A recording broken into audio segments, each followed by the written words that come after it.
राम का एक दरोगा, जिसे आप यहाँ थानेदार कहते हैं, वो जहां जहां ऋषि दयानंद जाते सत्य का प्रचार करते, तो कहीं भी वो जाते थे तो लोग जिनकी धर्म की दुकानें लोगों को भ्रमित करके चलती थी वो उनके विरोधी हो गए। वो उन काम को बंद करने के लिए, उसके कार्यक्रमों में उड़दन पैदा करने के लिए स्वार्थी तत्वों को भेजते थे। प्रशासन की व्यवस्था होती थी, ऋषि दयानंद जहां भी प्रचार करेंगे वहां पुलिस का प्रबंध हुआ। नानक चंद नाम का दरोगा ऋषि दयानंद के सत्संग के अंदर कानून व्यवस्था बनाए रखने के लिए वहां जाता था, ऑन ड्यूटी। ऋषि दयानंद का प्रचार सुना, दरोगा के मन में यह बात आई, उसके भी संतान थी, लड़का था, युवा था, लेकिन पिता दरोगा था, संपन्न घर से था। युवा जो नानक चंद का बेटा था मुंशीराम, वो कुसंग में फंसा हुआ था, व्यभिचारी था, शराबी था, कबाबी था, जुआरी था। साधन संपन्न होते हुए भी, अंग्रेज के राज में दरोगा होते हुए भी नानक चंद की बड़ी पीड़ा थी कि मेरे बच्चे के संस्कार ठीक नहीं, हर तरह से साधन संपन्न हूं, मेरा बच्चा अच्छे काम करता नहीं है। तो उसके संकल्प के अंदर यह बात आई कि क्यों नहीं मैं अपने उस जवान बेटे को ऋषि दयानंद के सत्संग को सुनने के लिए ले आऊं। अगले दिन जैसे ही कार्यक्रम होया, पिता नानक चंद ने मुंशीराम को साथ ले लिया, शाम को समझाया, मनाया, जैसे तैसे बाप था धमकाया, उसको साथ लेकर के चले गए। जब वहां गए, सत्संग सुना ऋषि दयानंद का, पढ़ा लिखा लड़का था, केवल संस्कार ठीक नहीं थे, संगत ठीक नहीं थी, कुसंग में था। बातों को सुनता रहा, एक दिन, 2 दिन, 3 दिन, जैसे जैसे, क्योंकि दरोगा का लड़का था, तो ऋषि दयानंद से दरोगा ने बात की, उसकी जो शंकाएं, जो समस्याएं थी, वो मानता नहीं था ईश्वर को, क्या होता है ये कुछ नहीं, फालतू ही बातें। ऋषि दयानंद के प्रचार को सुनने के बाद उस नानक चंद ने मुंशीराम को समय दवा दिया कि मेरा बेटा आपसे कुछ बात करना चाहता है।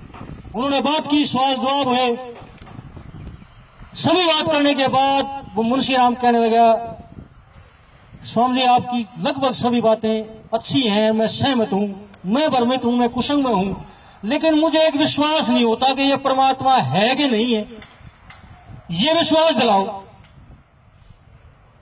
अब ऋषि दयानंद तो ऋषि थे और सत्य के लिए वो प्रचार करते थे, धर्म का प्रचार करते थे, वेदों के अनुसार उनका प्रचार होता था।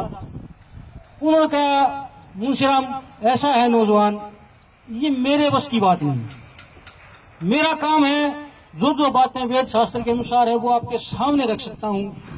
ये विश्वास दिलाना, ये उस परम पिता परमात्मा की जब कृपा होगी तो आपकी अंतरात्मा में स्वयं विश्वास पैदा होगा।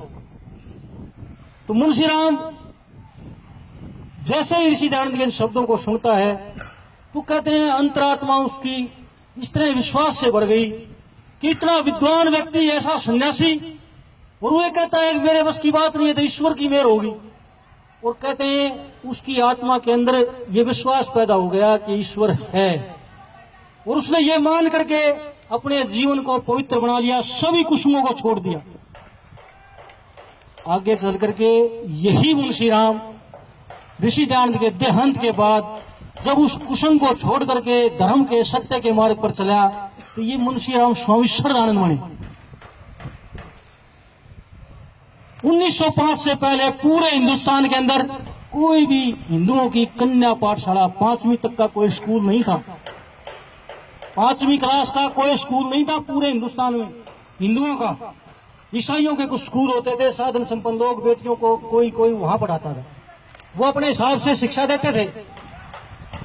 इसी मुंशीराम ने पूरे हिंदुस्तान में सबसे पहले, जब स्त्रियों को पढ़ने का अधिकार नहीं था, पाप समझा जाता था, उस मुंशीराम ने, ये जालंधर प्रांत के, पंजाब प्रांत के जालंधर के रहने वाले थे, जाति से जो सामाजिक व्यवस्था है उसमें वो बनिया थे, साधन संपन्न आदमी, उन्होंने अपने ही मकान के अंदर पूरे हिंदुस्तान में सबसे पहले कन्या पाठशाला खोली।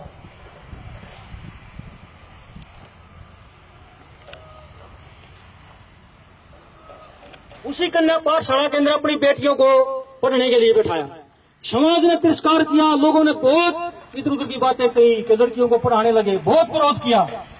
आज 2016 में आप बैठे, इसी प्रांत के अंदर महिलाओं के लिए, बहन बेटियों को पढ़ने के लिए अलग से महिला विश्वविद्यालय, फूल सिंह महिला विश्वविद्यालय अपने इसी देश में, इसी प्रदेश में, अपने सोनपुर जिले में, यदि वो महापुरुष वहां से शुरुआत नहीं करते, यदि वो सत्संग को नहीं सुनते मुंशीराम, ये क्या आज बहन बेटियां पढ़ करके आज इन कंपनियों के अधिकारी हैं, राष्ट्रपति तक अपने यहाँ महिलाएं रह चुकी, चीफ मिनिस्टर हैं। ये स्थिति कहां से आती? कहीं से जो शुरुआत होती है ना। अगली बात सुनेंगे।